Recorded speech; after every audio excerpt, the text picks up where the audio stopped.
फालतू में परेशान कर रहा है।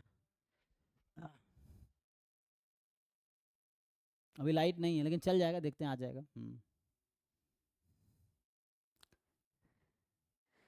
बताइए जी। तो हाँ जी यार का आपको क्या पूछना है? देखो इसमें जनरली जो आर का आपने पूछा हुआ है ना, इसमें मीन जनरली एग्जाम में जो क्वेश्चन जैम में आया है, आज ही मैं पहला क्वेश्चन कर रहा था, अभी इसको करके बता रहा था। तो मीन वेरिएंस तो नहीं।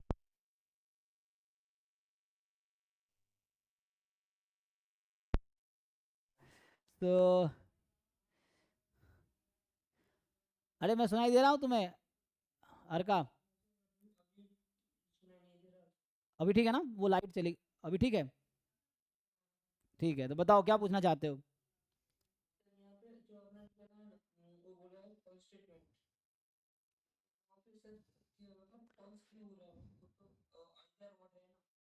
हाँ मैं बताता हूँ, देखो।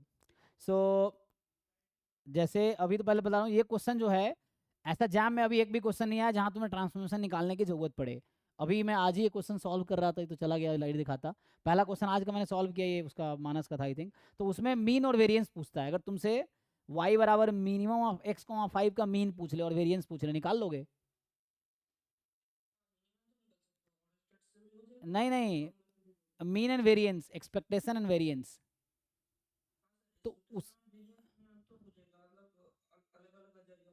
हाँ बिना ट्रांसफॉर्मेशन के आ जाएगा ना, ट्रांसफॉर्मेशन की जरूरत नहीं पड़ेगी वहाँ पे।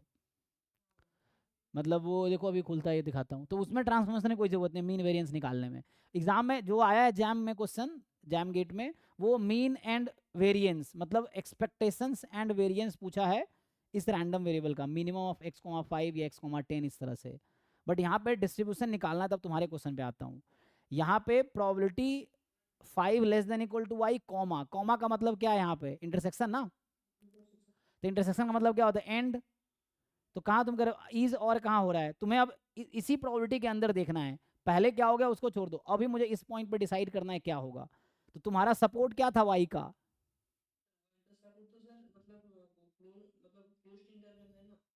5 से इन्फिनिटी, सॉरी 5 से क्या था सपोर्ट? 0 से 5। लेकिन जब तुम सीडीएफ लिखोगे तो क्या लिखोगे उसमें इंटरवल?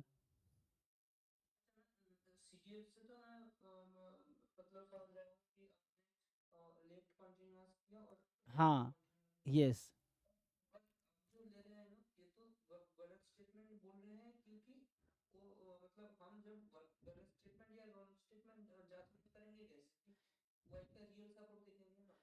हाँ स्मॉल वाई की वैल्यू क्या है? हाँ स्मॉल वाई चलो 0 से 5 में, ठीक है ना?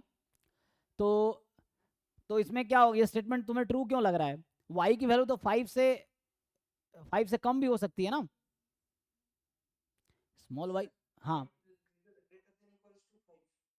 वाई ग्रेटर इक्वल टू 5, हाँ। और वाई की एक्चुअल हाँ। कहाँ 5 तो वो तो एक पॉइंट आ गया जस्ट। हाँ यस यस, हाँ। लेकिन मैं कह रहा हूँ y 5 है, इसकी गारंटी है कि y 5 ही होगा? तो y बराबर 5 की अलग से प्रोबेबिलिटी निकाल रखा है ना हमने। देखो ये जो बोल रहे हैं हम, एक्चुअली हमें तो ये चाहिए, मैं फिर से तुम्हें बता रहा हूँ, हमें जब चाहिए तो हमें ये चीज़ चाहिए कि y <0, यहाँ y < 0 <5, एंड यहाँ क्या आएगा y < 5। तो जो वाला केस तुम कहना चाह रहे हो वो यहाँ इसी वजह से 1 यहाँ आ रहा है, वरना y अगर यहाँ < 5 लिखूंगा ना तो ये 1/2 आएगी। अच्छा तुम बोल छोड़ो, ये बताओ y बराबर 5 पे कितनी प्रोबेबिलिटी थी? हाफ, ओके ना? तो वही बोल रहा हूँ, अगर यहाँ y < 5 लिखूंगा तो ये हाफ आएगी। सो वो जो पॉइंट तुम वहाँ इंक्लूड करना चाह रहे हो वहाँ इंक्लूड होगा ही नहीं, क्योंकि मुझे वो चाहिए ही नहीं। मुझे क्या चाहिए? मुझे चाहिए y < 5, तो ये 1 हो जाएगा। तो वो जो पॉइंट वहाँ 5 इंक्लूड करना ही नहीं, मुझे इस इंटरवल में सीडीएफ चाहिए। हमें इसी इंटरवल में सीडीएफ चाहिए, हम सीडीएफ फाइंड कर रहे हैं ना। So why will I calculate at 5? हमें तो ये पता है कि 5 से ज़्यादा पे 1 होगा, तो राइट कॉन्टिन्यूस है 0 पे, यहाँ भी राइट कॉन्टिन्यूस 5 पे है। तो एक्चुअली मुझे जो सीडीएफ कैलकुलेट करना है वो 0 से 5 में करना है। तो जो मैं लिख रहा हूँ, जो एक्सप्रेशन आपने भी लिखा हुआ है, that is true for this. वहां मैं वाई 5 नहीं लूंगा. यस, फॉल्स फॉर दिस, क्योंकि because we are calculating this quantity. ये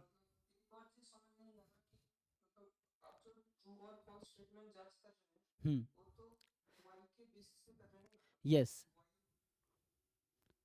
नहीं वाई के बेसिस पे कर रहे हैं, लेकिन हमने स्टार्ट कहाँ से किया है, मैं ये अज्यूम करके आगे काम कर रहा हूँ. We are assuming this condition, उसके बाद वो काम कर रहा हूँ. अच्छा चलो तुमने ट्रू मान लिया, तो वाई को मैं 5 कर देता हूँ फिक्स. उसके बाद क्या होगा, ठीक है, वाई इज इक्वल टू 5 ले लो, स्मॉल वाई इज 5, तो उससे क्या आएगा, कुछ आएगा कंक्लूजन क्या? हाँ ठीक है, तो वाई तुमने फिक्स कर दिया 5, तभी तो ट्रू आएगा ना. बट हम तो we are talking about for all y more than equal to 0 less than 5, हम तो ये बात कर रहे हैं ना. हाँ, हम तो यहाँ कैलकुलेट कर रहे हैं फॉर ऑल वाई, हम तो यहाँ देख रहे हैं ना for all y between 0 and 5. Even ये कि वाई, उसके लिए स्टेटमेंट देख रहे हैं फॉर ऑल वाई बिटवीन, और उसके लिए देख रहे, उसके लिए फॉल्स आएगा ना. इसीलिए अगर तुमने ट्रू बना भी दिया ना, तो उससे आगे कुछ कंक्लूजन नहीं आएगा, फिर वो एलिमिनेट ही हो जाएगा. ये है. क्योंकि we are calculating for all y belongs to this, तभी तो मेरा एक्सप्रेशन फंक्शन ऑफ वाई आ रहा है. जो आप एक्सप्रेशन कर रहे हो सॉल्व, जब मैं वाई का सीडीएफ निकाल रहा हूँ, तभी तो वाई बाई 10 आ रहा है, for all y between 0 to 5. ये आ रहा है एक्चुअली, यहाँ मैं इंक्लूड कर ही नहीं सकता 5, इंक्लूड करूंगा गलत हो जाएगा. तुम जो करना चाह रहे हो कि सर वाई को 5 ले लेते हैं, अगर तुमने ऐसा यहाँ पे लिख दिया ना, तो ये फंक्शन डिफाइंड ही नहीं है. क्यों डिफाइंड नहीं है, देखो यहाँ पे, यहाँ तुम वाई को 5 रखोगे तो तुम्हारा आंसर आया वाई बाई 10, तो क्या आंसर आ जाएगा. तो अगर मैं यहाँ वाई को 5 रख दिया तो क्या आंसर आएगा मेरा, 5/10, 1/2.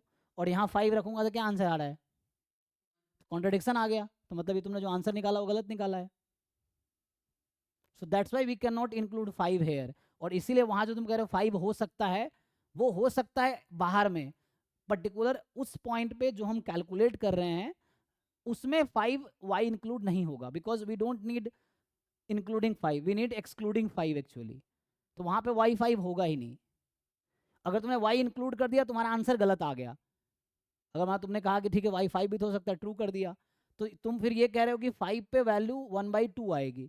अब फिर यहाँ खुद ही कह रहे हो 5 पे वैल्यू 1 आएगी, तो दोनों कैसे हो सकती है. तो इसीलिए यहाँ 5 को एक्सक्लूड करना पड़ेगा. और इसीलिए जो तुम्हें लग रहा था ट्रू हो सकता है वाई को 5 लेने पे, वाई 5 ले ही नहीं सकते वहां पे हम एक्चुअली, क्योंकि वो हमें, वरना ये 5 पे यहाँ कॉन्ट्रडिक्शन आ जाएगा, तो ये हम ऐसा कर ही नहीं सकते. इसीलिए हमने,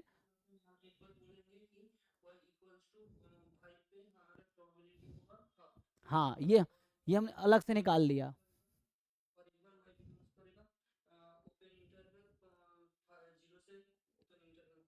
हाँ, ये हमें इसमें चाहिए क्योंकि राइट कॉन्टिन्यूअस चाहिए. तुमने देखा होगा जब हम दूसरा वाला पार्ट दिए, तुम एक पार्ट कर रहे हो, दूसरे वाले पार्ट में क्या हो रहा था, वहाँ मैंने इंक्लूड किया था एक्चुअली. तुम देखोगे यहाँ पे जैसे हम ले रहे थे, क्या ले रहे थे, मैक्सिमम ले रहे थे. ये किसका है, मैक्स का या मीन का है. हाँ, मैक्स x5 में क्या सपोर्ट आता है. सो यहाँ पे जो y है, y की वैल्यू 5 से 10 कहाँ इंक्लूड करोगे, 5 पे या 10 पे.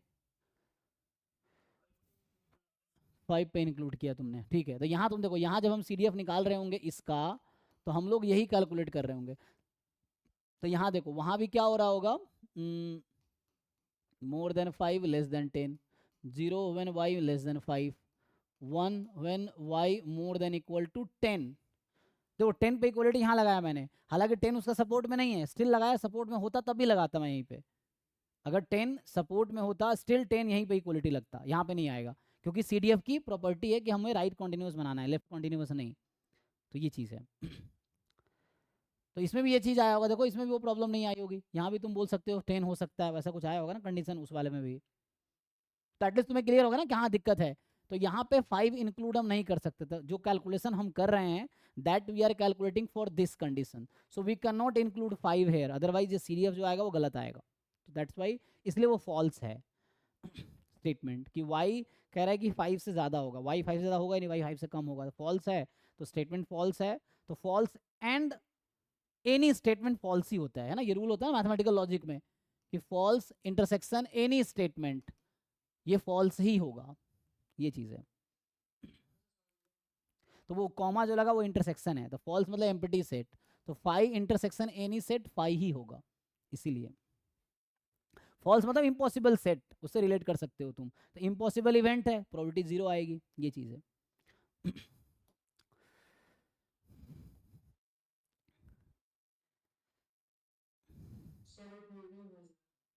बताओ।